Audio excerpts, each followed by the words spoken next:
मेरा नाम श्रेया है। ये कहानी आज से 2 साल पहले की है, जब मैं लखनऊ में पढ़ाई के लिए आई थी।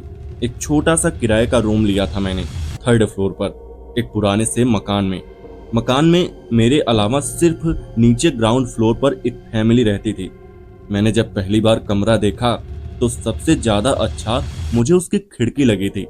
खुलते ही सामने एक पुराना पीपल का पेड़ दिखता था। हवा चलती तो उसके पत्तों की आवाज सुनकर अजीब सी शांति मिलती थी।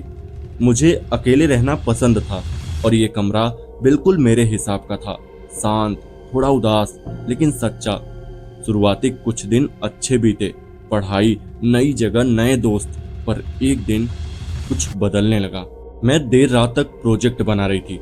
अचानक बिजली चली गई, अंधेरा और बाहर से आती बारिश की आवाज।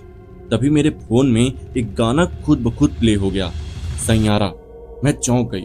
वो गाना मेरे फोन में था ही नहीं, न ही स्पीकर ऑन था, फिर भी साफ सुनाई दे रहा था, जैसे कोई बहुत पास से गुनगुना रहा हो। मैंने झट से मोबाइल चेक किया, कोई प्लेयर नहीं चल रहा था। सोचा शायद पड़ोस से आ रही होगी, लेकिन ऊपर तो कोई रहता ही नहीं था। खिड़की पर कुछ खड़खड़ाने की आवाज आई। देखा तो बाहर कोई नहीं, लेकिन खिड़की पर उंगलियों के निशान थे, भीगे हुए, छोटे छोटे, जैसे किसी ने पानी में भीगे हाथों से छुआ हो। मैंने डर के मारे खिड़की बंद कर दी। तीसरी रात, मैं गहरी नींद में थी। अचानक लगा कि कोई मेरे कमरे में है। आंख खुली तो देखा कि एक लड़की खिड़की के पास खड़ी थी। लंबे गीले बाल, सफेद सलवार सूट और पूरा शरीर पीला। मैं हिल भी नहीं पा रही थी। अचानक उसने गर्दन घुमाई।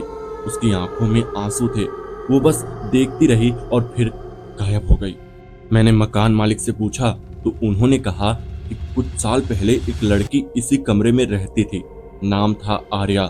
मेडिकल की स्टूडेंट थी, बहुत होशियार, पर एक दिन अचानक गायब हो गई, कभी नहीं मिली।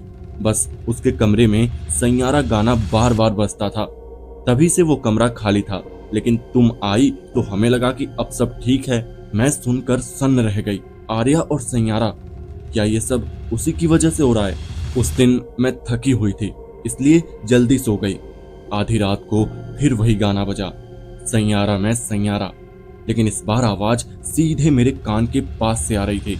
नींद में भी मुझे एहसास हुआ कि कोई मेरे बगल में लेटा हुआ है। मैं चीख पड़ी। लाइट ऑन की, कोई नहीं था, पर तकिए के पास एक गीली चोटी का बाल पड़ा था और कमरे में भीगने की बदबू, जैसे किसी ने बारिश में भीगकर अंदर कदम रखा हो।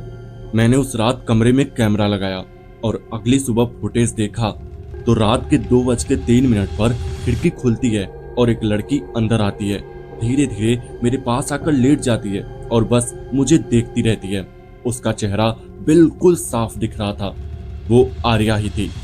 मैंने आर्या के बारे में और पता लगाया। कॉलेज की वेबसाइट पर उसकी एक पुरानी तस्वीर मिली। वो मुस्कुरा रही थी, हाथ में किताबें थी और बाल खुले हुए। पर जो चीज सबसे चौंकाने वाली थी, वो आखिरी फेसबुक पोस्ट जो उसने की थी, अगर मैं कभी वापस न आ सकूं तो किसी दिन मेरी खिड़की से देखना, मैं वहीं रहूंगी। मेरे रोंगटे खड़े हो गए। वो खिड़की, वो पेड़, वो सब वही था। मैंने तय किया कि उस रात अगर कुछ हुआ तो मैं सीधे आर्या से पूछूंगी। 2 बजे खिड़की फिर से खुली। वो आई, वही गीले कपड़े, वही उदासी। मैंने कांपती आवाज में पूछा, तो तुम क्यों नहीं जा रही? उसने धीरे से कहा, क्योंकि मेरी कहानी अभी अधूरी है। किसी ने नहीं सुनी, किसी ने नहीं समझा। बस वो गाना बचा, वो भी अब मुझसे छिन रहा है। मैंने कहा, मैं तुम्हारी बात सुनूंगी, मैं सुनूंगी पूरी कहानी। उसने मुस्कुराकर मेरी तरफ देखा और खिड़की से बाहर चली गई। कमरे में शांति थी। पहली बार खिड़की पर धूप आई थी और उस दिन से कभी कुछ अजीब नहीं हुआ। बस एक चीज बदली।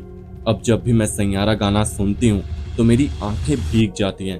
लगता है जैसे कोई बस यादों में रह गया है, अधूरा पर सच्चा।